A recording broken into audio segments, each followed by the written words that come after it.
Ahoy Horas, apa kabar Anda pemirsa? Selama 24 menit ke depan kami menghadirkan berbagai kisah inspiratif dalam keberagaman budaya. Saya Agnes Nambela, inilah Bingkai Sumatera.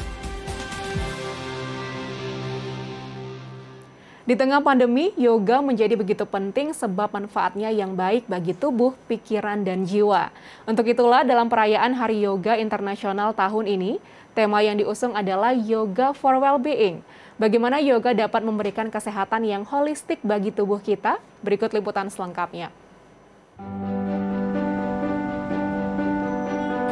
Selama pandemi ini, kadang-kadang kan bukan hanya anxiety ya, tapi juga ada kemarahan-kemarahan tertentu yang nggak bisa keluar. Jadi biasanya kalau lagi seperti itu, saya ikut latihan yoga. Jadi ketika melakukan asanas itu kemudian keluar seperti itu lewat gerakan-gerakan yang ada. The goal-nya itu sebenarnya ke meditation, bagaimana kita menghadapi hidup sekarang ini juga ya. Sejak ada COVID ini juga kayaknya mempengaruhi banget. Jadi lebih fokus ke mind, body, and soul sebenarnya. Mungkin saat ini Anda membutuhkan sesuatu untuk keluar dari stres, rasa gelisah, maupun depresi. Emosi negatif yang datang dari pandemi. Yoga bisa menjadi jawabannya. Lahir sekitar 5.000 tahun yang lalu di India, yoga telah berkembang menjadi olahraga yang menciptakan harmoni antara tubuh, pikiran, dan jiwa. Itulah mengapa peran yoga menjadi begitu relevan di masa pandemi seperti saat ini. Sebagai tanah kelahiran yoga, India telah mempromosikan manfaat yoga kepada masyarakat dunia, termasuk Indonesia, khususnya Kota Medan. Perayaan Hari Yoga Internasional pun diperingati setiap tanggal 21 Juni sejak tahun 2015 lalu. Perayaan tahun ini mengusung tema Yoga for Well-being. Di tengah keterbatasan dan isolasi yang masih terjadi selama pandemi, diharapkan masyarakat dapat tetap sehat secara fisik dan mental dengan melakukan yoga. We are all aware that the pandemic has disrupted everyday life. But at the same time, this pandemic has created a new relevance for yoga as a health benefit, which generates a lot of well-being, which means it not only just health, but a feeling of goodness. You feel well about yourself, because the COVID has not only affected you physically, but it has also affected you mentally and psychologically. Yoga mampu mereda stres dan membuat tubuh serta pikiran menjadi lebih rileks. Ketika melakukan gerakan yoga atau asanas, otot-otot tubuh yang kaku menjadi regang, sehingga peredaran darah juga lebih lancar. Kondisi ini membuat tubuh menjadi lebih santai. Salah satu hal penting lainnya dalam yoga adalah pranayama atau latihan mengatur nafas. Tujuannya adalah untuk menghubungkan tubuh dan pikiran. Kalau di yoga kan kita lebih fokusnya ke nafas ya. Jadi sebenarnya kalau nafas itu, jadi kita lihat, kita perhatikan nafas kita aja. Kalau nafas kita terburu-buru, pasti kita juga, walaupun nggak di masa pandemik ini, kalau nafasnya buru-buru, pasti kita juga orangnya gelisah, semua yang kita buat itu tergesa-gesa. Jadi makanya kenapa di yoga selalu movementnya pelan, tapi kita ngikuti nafas dengan irama nafas kita. Jadi poin yang utama itu adalah sebenarnya nafas, di mana kita bisa mengontrol nafas kita, maka mind kita juga jadi rileks. Yoga juga mendorong sikap pengendalian diri, sebab saat melakukan satu asanas, tidak ada ruang untuk memikirkan hal lain. Pikiran fokus ke dalam diri dan nafas. Ketika mampu mengendalikan dan mengontrol diri, pikiran menjadi lebih mudah untuk mengonsumsi hal-hal baik, serta memilah antara berita positif maupun negatif. Bersyukur sih ya, saya bisa kenal yoga 3,5 tahun yang lalu, sehingga dalam masa pandemi seperti ini menolong saya untuk bisa lebih tenang. Yoga menjaga imunitas kita dan juga menjaga kebugaran kita di masa pandemi ini. Dengan rutin latihan yoga, saya merasa pikiran saya lebih tenang dan rileks. Dan dengan rutin latihan yoga, asanas yang stretching, membantu saya merilekskan tubuh saya juga. Dan kemudian lewat yoga juga belajar untuk aware sama tubuh sendiri, aware juga kalau saya lagi gelisah atau lagi apa, seperti itu. Yoga dapat dilakukan oleh siapa saja dan di mana saja. Sebagai panduan, Anda dapat melihat common yoga protokol di internet yang sudah dirancang oleh para ahli yoga di India. Semangat untuk hidup sehat di tengah pandemi dengan yoga.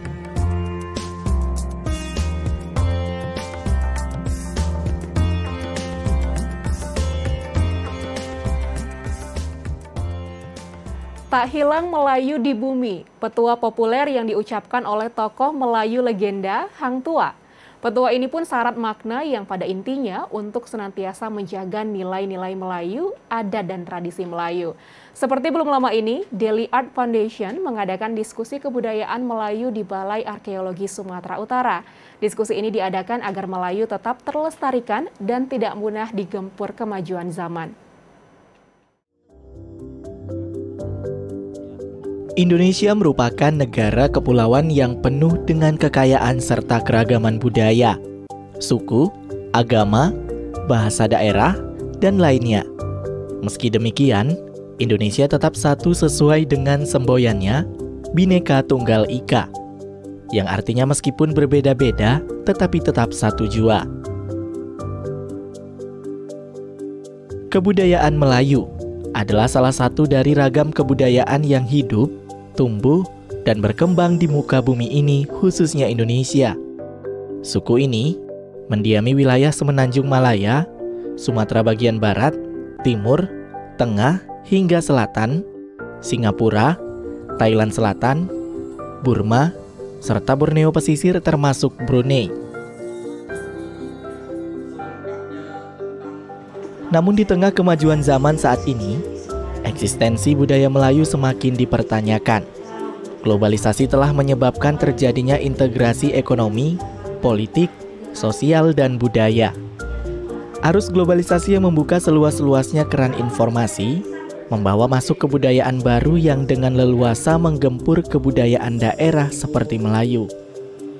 Prihatin akan kondisi ini, Delhi Art Foundation mengadakan diskusi kebudayaan di Balai Arkeologi Sumatera Utara belum lama ini. Tujuannya diadakan agar Melayu tetap lestari dan tidak punah digempur kemajuan zaman. Tak Melayu hilang di bumi ini sebetulnya sesuatu yang sangat serius ya. Sebagai sebuah bangsa yang besar, Melayu di Nusantara ini, dan kita sendiri hidup di Melayu. Apakah rasa Melayu itu masih ada di dalam sendi darah kita? Sebagai orang yang hidup, bersekolah, bekerja di tanah Melayu yang konon kabarnya sebagai negeri beradat ya. Kita kan ingin mengetahui lebih lanjut apa yang dipesankan leluhur kita dulu. Apakah mungkin itu masih bisa bersejalan dengan kondisi sekarang? Bagaimana Melayu dalam tanda kutip sebagai bagian dari etnis di Sumatera Utara dan di Indonesia, bahkan di dunia ini, bisa tetap eksis dengan identitasnya itu. Diskusi yang membahas tema Tak Melayu Hilang di Bumi ini dihadiri oleh tokoh, cendekiawan, serta pemerhati budaya Melayu. Dalam diskusi ini, mereka membahas tentang perspektif sejarah dan arti Melayu yang sesungguhnya. Sebagai rumpun budaya terbesar dalam sebuah peradaban, bangsa Melayu saat ini dinilai mengalami krisis identitas. Kebudayaan Melayu yang melekat dalam kehidupan masyarakatnya nyaris hilang, seperti rumah panggung, baju kurung, permainan tradisional, dan kuliner. Menurut Tengku Muhammad Muhar Om Tatok selaku budayawan, hal ini terjadi karena pesatnya arus globalisasi yang terjadi dan tak dapat dihindari, serta kurangnya pemahaman makna dari tak hilang Melayu di bumi. Kalau kata orang Melayu, sekali air bah, sekali tepian berubah. Jadi kebudayaan global pasti mempengaruhi sivilisasi, peradaban Melayu misalnya. Tapi itu tidak mungkin kita bisa elakkan. Ya, setelah lagi masih kita tetap mempertahankan kebudayaan, tradisi-tradisi di masyarakat ini. Jadi kan Tuah sakti hamba negeri, esa hilang dua terbilang, patah tumbuh hilang berganti, tak melayu hilang di bumi. Artinya regenerasi bagi orang-orang yang wajib paham soal adat resam bahasa Melayu itu sendiri. Itu yang penting. Seperti kata pepatah, tak lekang di panas, tak lapuk di hujan. Maka dari itu, walau secara fisik budaya Melayu seakan hilang, namun nilai-nilai luhurnya akan terus hidup bersama dengan masyarakat Melayu. Globalisasi adalah sebuah kepastian, namun budaya Melayu harus mampu tegak di buminya sendiri.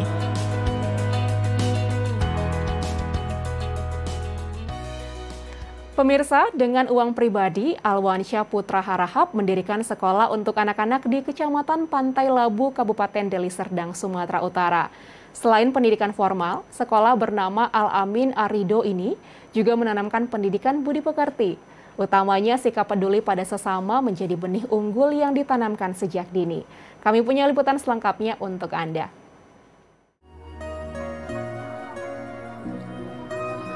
Data Badan Pusat Statistik menunjukkan tingkat buta huruf di Indonesia saat ini sebanyak 1,93%. Fakta inilah yang menggerakkan nurani Alwansyah Putra Harahap. Ia berjuang memenuhi fasilitas pendidikan untuk anak-anak di Desa Sidodadi, Kabupaten Deli Serdang, khususnya fasilitas pendidikan anak-anak usia dini. Untuk itu, ia pun mendirikan sebuah yayasan Al-Amin Ar-Ridho di desa ini. Awalnya sih mungkin tumbuh dan besarnya itu dari lingkungan ya. Orang tua saya itu memang sejak kecil saya lihat lebih banyak kehidupannya di bidang sosial kemasyarakatan.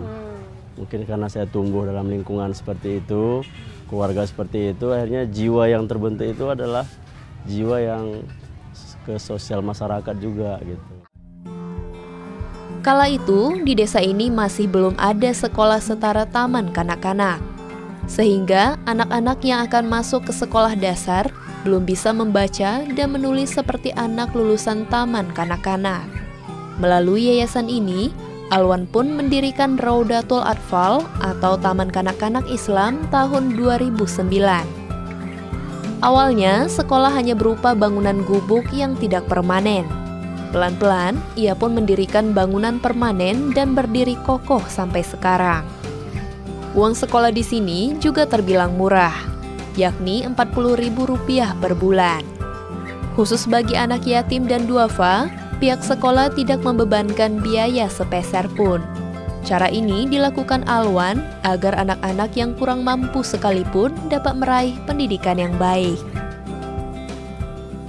Yayasan Al-Amin Ar-Ridho yang diperjuangkan Alwansyah terus berkembang. Tidak hanya mendirikan Raudatul Atfal atau Taman Kanak-kanak, di tahun 2011 ia juga mendirikan Madrasah Ibtidaiyah atau setara sekolah dasar. Selain kegiatan belajar mengajar, sekolah ini menanamkan pendidikan agama sejak dini. Salah satu program yang diandalkan adalah tahfiz Al-Quran. Ya, setiap pagi, anak-anak berbaris di depan kelas dan membaca ayat pendek yang mereka hafal. Selain tahfiz Al-Quran, anak-anak ini juga dibekali dengan kebiasaan sholat duha di pagi hari. Secara bergantian, mereka melaksanakan sholat sunnah di musola kecil yang ada di sini.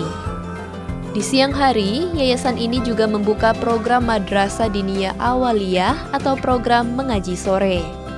Kelas yang dimulai sejak jam 2 siang ini tidak saja mengajarkan anak ilmu agama, tapi sekolah ini juga mendidik anak untuk berakhlak baik.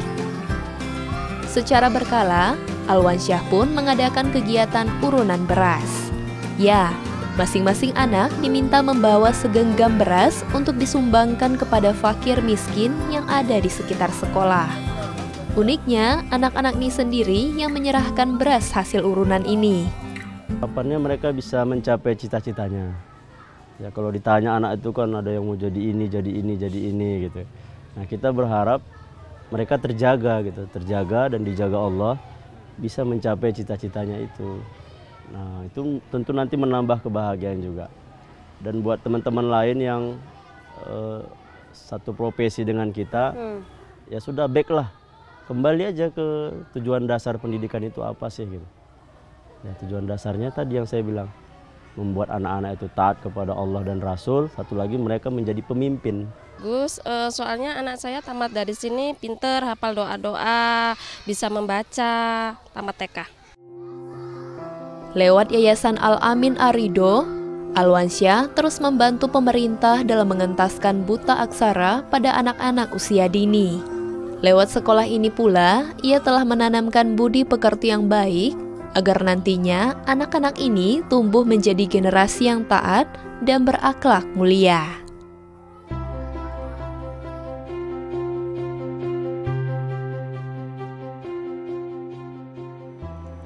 Di Desa Sambirejo Timur, Kecamatan Percut Setuan, ada sekelompok masyarakat yang begitu peduli terhadap pendidikan agama anak-anak di desanya. Mereka pun mendirikan sebuah tempat belajar mengaji dan taman baca gratis yang bernama Yayasan Baitul Ilmi. Yayasan ini pun didirikan dari hasil swadaya para pengurusnya.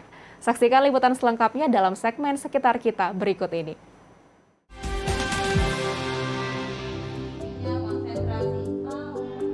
Usia dini merupakan fase emas atau golden age bagi tumbuh kembang anak. Karena pada usia ini, terjadi pertumbuhan dan perkembangan fisik serta mental yang luar biasa. Masa ini merupakan periode pembentukan watak, kepribadian, dan karakter. Oleh karenanya, sangat penting menanamkan pendidikan agama dan akhlak sejak dini. Menanggapi hal ini, sekelompok masyarakat Desa Sambirejo Timur, Kecamatan Percut Setuan, Deli Serdang pun terpanggil. Mereka mendirikan pondok mengaji gratis bagi anak-anak sekitar yang bernama Yayasan Baitul Ilmi. Yayasan ini merupakan wujud kepedulian masyarakat terhadap pendidikan agama anak-anak di wilayah mereka, yang mulai tergerus oleh kemajuan dan perkembangan teknologi serta bahaya penyalahgunaan narkoba. Ya, sebenarnya kami mendirikan yayasan ini berangkat dari kekhawatiran kami terhadap perkembangan anak-anak zaman sekarang ya, di mana mereka banyak dipengaruhi oleh perkembangan teknologi digital ya, yang pada akhirnya mereka menghabiskan waktu untuk bermain game misalnya. Jadi berangkat dari itu kami berpikir, kenapa enggak waktu yang tidak bermanfaat itu kita isi dengan hal-hal yang bermanfaat, seperti pengajian maghrib seperti sekarang ini. Kita fokus untuk membangun generasi yang Qurani ya. Jadi makanya kegiatan ini diisi dengan tidak hanya belajar mengaji, tapi juga hal-hal yang berhubungan dengan kegiatan spiritual lainnya. Kegiatan mengaji dilakukan setiap hari, yakni pada sore dan malam hari. Di pondok sederhana inilah biasanya anak-anak belajar mengaji.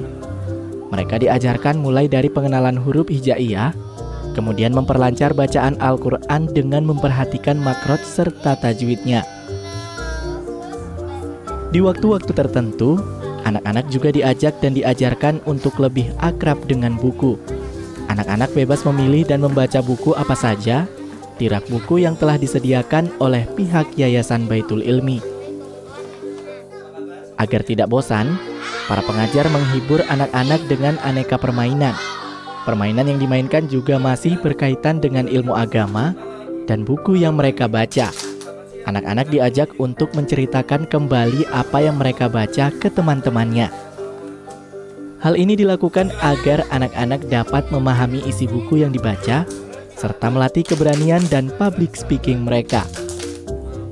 Sebenarnya ya kami harus berjibaku ya warga di sini untuk menghidupkan pengajian ini, karena kemauan anak-anak tidak sama ya. Mereka ada yang punya motivasi tinggi untuk ikut ya, dan kebanyakan kurang berminat. Jadi bagaimana kami harus punya strategi memancing mereka, mengajak mereka untuk tetap aktif di lembaga pengajian ini untuk mengikuti kegiatan-kegiatan.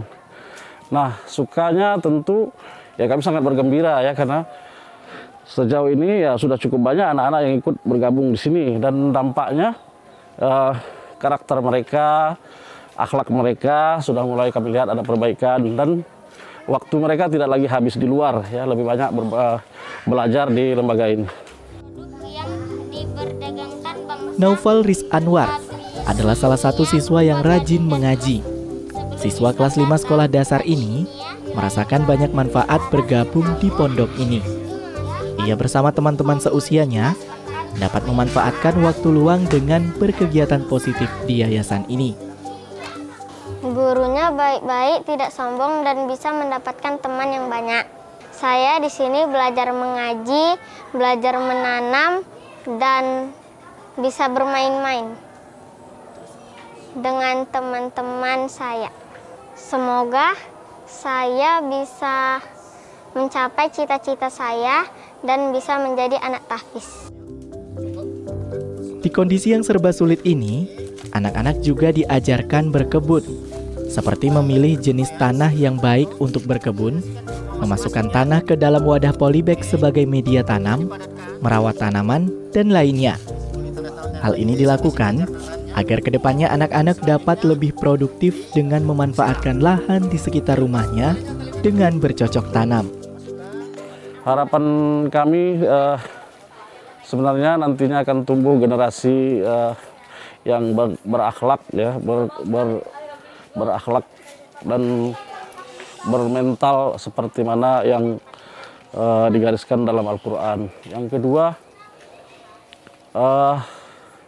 ini menjadi contoh bagi tempat saudara-saudara kami yang ada di desa ini untuk mendirikan lembaga serupa, sehingga bukan hanya di tempat ini, karena tempat ini kami juga terbatas untuk menampung siswa. Barangkali ini menjadi ide bagi saudara-saudara kami di tempat yang lain. Yayasan yang berdiri sejak Juli 2018 ini merupakan hasil swadaya para pengurusnya. Seluruh biaya operasionalnya ditanggung bersama. Oleh karenanya, besar harapan semoga Yayasan Baitul Ilmi terus konsisten membimbing dan membina anak-anak menjadi pribadi yang baik dan bermanfaat bagi nusa dan bangsa.